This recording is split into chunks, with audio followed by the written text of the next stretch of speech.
عالم اپنا کردار کس طرح سے ادا کر سکتی ہے، اسی پہ بات کرنے کے لیے میرے ساتھ موجود ہیں مفتی حنیف قریشی صاحب، عالم دین ہیں، مذہبی اسکالر ہیں، اور رسول بخش رئیس صاحب بھی ہمیں اب سے کچھ ہی دیر میں جوائن کر جائیں گے۔ مفتی حنیف قریشی صاحب، جب ہم بات کرتے ہیں کہ اللہ کا حکم ہے، اللہ قرآن میں کہتا ہے کہ شام فلسطین جو کہ ہمارا قبلہ اول ہے، یہ کہا گیا ہے کہ وہیں کا رخ کیا جائے۔ ہم مسلم امہ جو کردار ہمیں ادا کرنا چاہیے، کیا ہم وہ کر رہے ہیں؟ پہلا سوال۔ دوسرا سوال یہ کہ فلسطین میں جس طریقے سے قتل عام کیا جا رہا ہے، جس طریقے سے لوگوں کو وہاں بے دردی کے ساتھ قتل کیا جا رہا ہے، کس طریقے سے وہاں پر یہ ظلم و ستم روکا جائے؟ پوری اقوام عالم کیا کردار ادا کر سکتی ہے، اور کر نہیں رہی تو کیا کرنا چاہیے؟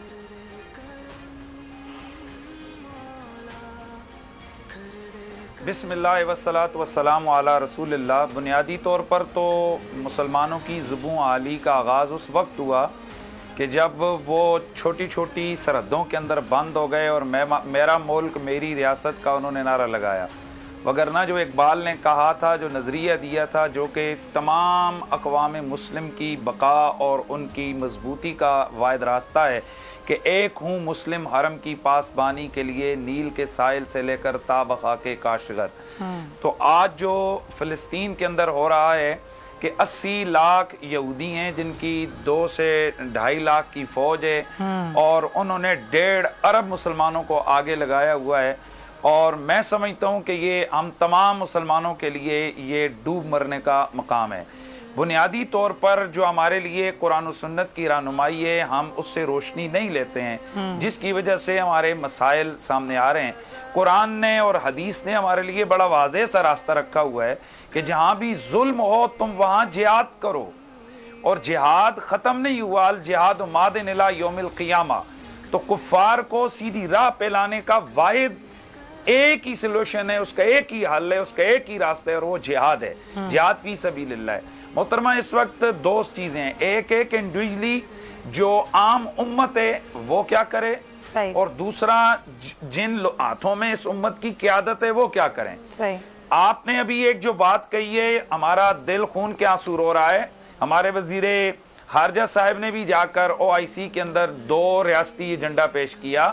یہ تو قائد اعظم کے ویژن کے خلاف ہے، یہ تو بالکل میں سمجھتا ہوں کہ حقائق کے خلاف ہے۔ آپ نے کیا کیا ہے؟ ہم لوگ خوش ہو رہے ہیں کہ 2 ریاستی نظریہ پیش کر کے OIC نے بڑا تیر مارا ہے۔ ہمارے لیے ڈوب مرنے کا مقام ہے، شرم کا مقام ہے۔ اسرائیل ایک گھس بیٹھی ہے، اسرائیل ایک قابض ہے۔ آپ کے گھر پہ آ کر کوئی قبضہ کر لے اور جرگے والے آ کر جرگہ کریں، چلو آدھا آدھا کر لو، یہ کون سا حل ہے، یہ کون سا طریقہ ہے؟ تو حال یہی ہے کہ جس طرح اگر یورپ میں یا دیگر عیسائی کنٹریز کے اندر جب ان کا کتا بھی مرتا ہے تو تمام جو عیسائی ملک ہیں وہ سارے اکٹھے ہو جاتے ہیں، امریکہ، کینیڈا اور فرانس، اور کہاں سے درد اٹھتے ہیں اور آوازیں اٹھتی ہیں۔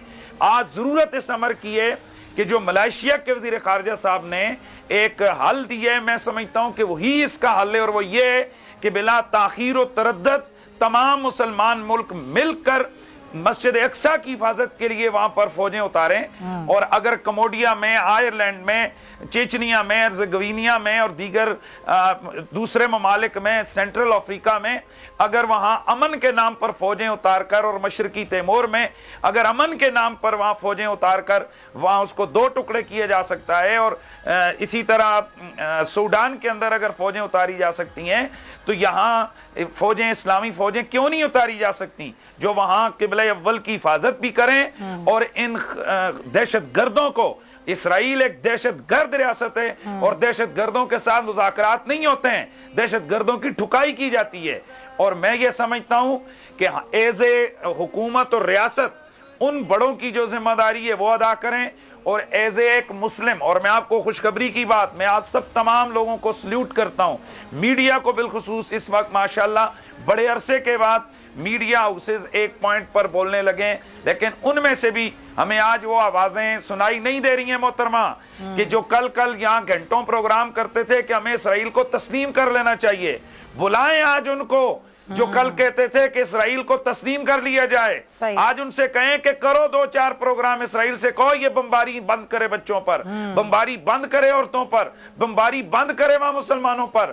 تو یہ جو جب تک ہماری مسلم حکومتوں کے اندر، ریاستوں کے اندر اس طرح کے یہودیوں کے ایجنٹ موجود ہیں، تب تک ہماری قومیں اکٹھی نہیں ہو سکتی. لیکن پھر بھی آپ جیسے لوگوں کی کاوش اور کوشش سے جو اس وقت وحدت امت کا ایک منظر نظر آ رہا ہے، افریقہ سے لے کر ہمارے نیوزی لینڈ اپنا آگے تک ملیشیا تک، یہ تمام ایک ہی نقطے پر ہیں کہ یہ اسرائیل دہشت گردی کو بند کرے. یہ خوشائن چیز ہے، اور اس حوالے سے حکومت اپنا کردار ادا کرے. اور تمام پاکستانی، میں اپنی قوم سے کہوں گا کہ آپ اس غلط کو غلط کہنے کے لیے میدان میں نکلیں. صحیح بات ہے. آج نکلیں. وہ کدھر ہیں وہ لوگ جو چھوٹی چھوٹی بات پر روڈیں بلاک کر دیتے ہیں؟ مفتی صاحب آپ بالکل صحیح کہہ رہے ہیں کہ آج غلط کو غلط کہنے والے لوگ نہیں ہیں، غلط کو غلط نہیں کہتے، اتنی ہمت نہیں ہے. ہم بھرپور اس کے خلاف احتجاج کریں گے. صحیح ہے، صحیح ہے، بالکل.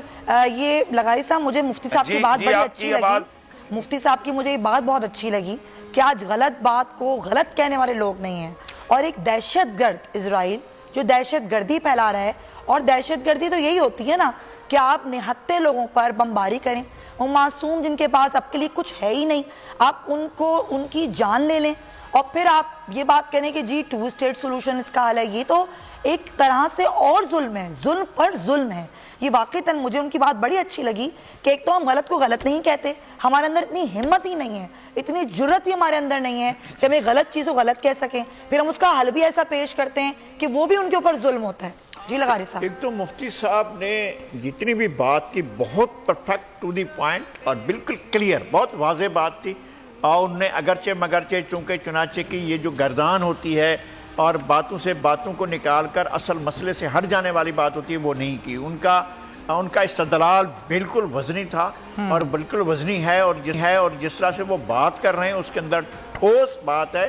اور تمام دلائل ان کے جو ہیں وہ میں ان کو بالکل ان کا ساتھ دیتا ہوں، اور سمجھتا ہوں کہ انہوں نے بالکل اچھے طریقے سے بہتر انداز میں دلائل پیش کیے ہیں. بالکل.